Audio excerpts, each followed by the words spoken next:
Hey everyone, Joe Fanatic Sports here, and I want to talk about the New England Patriots. The New England Patriots finished the year at 8-9, just missing the playoffs. The defense was great, the secondary made splash plays, and Matt Judon and Josh Uche were pretty good off the edge. However, their offense was a disaster. It was hard to watch, as it seemed every run was up the middle, that was almost every play, or a ball was thrown short of the sticks on third down. Bill Belichick and the Patriots have to make some drastic moves this offseason to have a chance at making the postseason in 2023. But before I do get into this video, make sure you guys like and subscribe to the channel. All support is very much appreciated. Helps me out more than you can see. Now, let's get right into the Patriots' 2023 dream offseason. The offensive coordinator is the number one problem that needs to be handled. There is one big name on everyone's list, Bill O'Brien. In addition to him, Nick Caley and Keenan McCardell are official candidates, and Shea and Zac Robinson are potential candidates that could be interviewed. In my eyes, there are only 4 real candidates. The first and obvious choice is Bill O'Brien. B.O.B. was the offense coordinator for the Patriots back in 2011 and was on the staff since 2007. O'Brien is the reason the Patriots have always been a 2 tight end team. He started this type of offense after Josh McDaniels left for Denver. The family ties with this hire make too much sense for it not to happen. O'Brien recently worked for Nick Saban as their offensive coordinator at Alabama, who has coached with Belichick in the past and they have a great relationship, and Mac Jones went to Alabama under Saban. Bill O'Brien picked out some things from his Patriots bags of tricks with the Crimson Tide. I do not see why he can't bring them back to the original spot of Foxborough, after being the play caller for the prolific 2011 Patriots offense. It honestly makes sense that Belichick would want to bring him back. He can bring a blast from the past to try to make this offense competent, and we all know Bill likes to do the in-house / familiar with the system type of hires. And all the Patriots need is competency on offense to be a decent team, and not a defensive coach calling offensive plays. I apologize about that. That is a real reaction to how this season went. But anyways, the second option is Keenan McCardell. McCardell is the current wide receiver coach for the Vikings. Belichick wants to interview him because of what he has seen in the past when he coached him as a player for Cleveland, as he was very hardworking, high work ethic, very intelligent guy. He says that McCardell really understands route techniques and has a very good understanding of the passing game. He did great things for players like Pierre Garçon in Washington, as well as Jabbar Gaffney as their wide receiver coach, and helped develop Justin Jefferson in Minnesota. He's a part of the West Coast style tree since he coached under Mike Shanahan, so maybe he can try and bring that not Patriots-esque offense to the team. The next candidate is wide receiver coach for the Cleveland Browns, Shea. We haven't heard much about him since his one-season stint in Miami as their offense coordinator because he was fired. Why was he fired though? Well, it's simple. O'Shea was fired because his offense was too complex for an inexperienced Dolphins roster. The Patriots have always been a smart team. While it is no longer as experienced, they still have a high football IQ, except for Jacoby Myers. O'Shea coached in New England from 2009 to 18, so he knows the Patriot way, since, he was in the building for nearly a decade.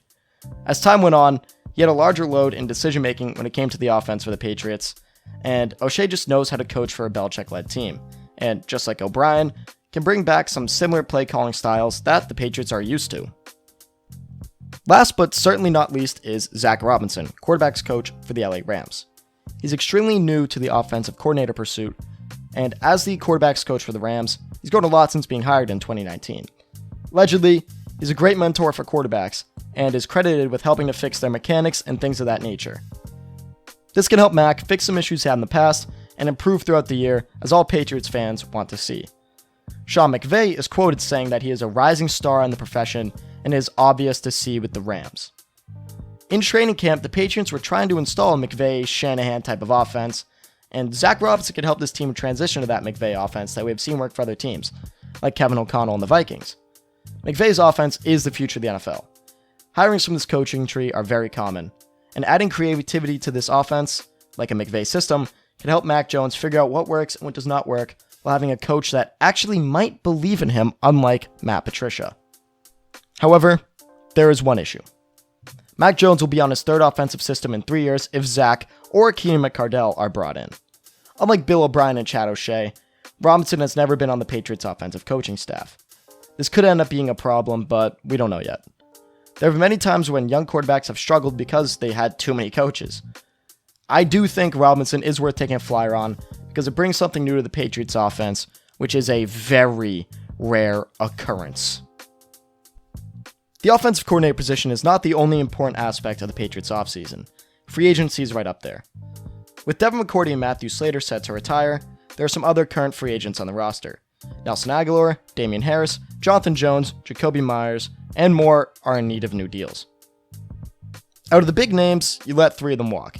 Damian Harris, Nelson Agholor, and Isaiah Wynn.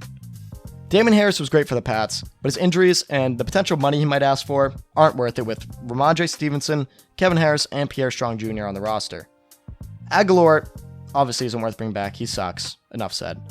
Lastly, there's Isaiah Wynn. Wynn's injuries caught up to him too many times in his tenure with the Pats, and as a first-round pick, the expectations are higher, and he did not live up to them. But there's a couple that you do need to bring back, and those being Jacoby Myers and Jonathan Jones. Jacoby Myers is the only wide receiver with real chemistry with Mac Jones, and it would be a tragedy to let him sign somewhere else. Jonathan Jones has been good for the Patriots his whole career, and is coming off of a pretty solid year, so signing him to keep the depth of the cornerback group is a need. There are some other small re-signings that the Pats should do, like re-signing Cody Davis, Jabril Peppers, Raekwon McMillan, Carl Davis, and Connor McDermott, just to keep some depth, and maybe Marcus Cannon as well. As for people you try and bring in from free agency, there's a couple. The Pats will have around $45 to $50 million in cap space this offseason, but outside the 2021 offseason, they're almost never big spenders. But if I am the Patriots, I send a bag to Bengals safety Jesse Bates. The Bengals were scared to pay Bates, as they only franchised him before the 2022 season, after not being able to agree on the money aspect. So he may be okay with leaving. Bates, an elite safety, would benefit greatly from playing in a Belichick system, as all defensive players do. McCourty's retiring, and Bates can fill that hole, so Bill should try his best to bring him to Gillette. If that does not work out, though, the big contract can also go to a tackle, like Mike McGlinchey or Orlando Brown. The two are not the best pass protectors. Not bad, but they definitely have room to grow in that aspect. Makes more sense to go after a tackle in the draft, given how expensive a, quote, top-tier tackle can be nowadays. So, personally, I advise against this. And there's one small move that I think should be made, and that is signing linebacker Bobby Okereke, who's an unrestricted free agent for the Colts, has been pretty solid for them. He could be New England's starting inside linebacker alongside Juwan Bentley, as he ranked 19th best linebacker in PFF, 10th in tackles, and 14th in stops.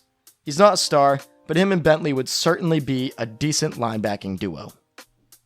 Next up is the draft. There are 2 main scenarios you can go this way, barring a trade, and the Patriots pick at 14 this year. Scenario 1 is to draft an offense tackle at 14. The choices here are Peter Skowronski from Northwestern, and most likely Broderick Jones from Georgia.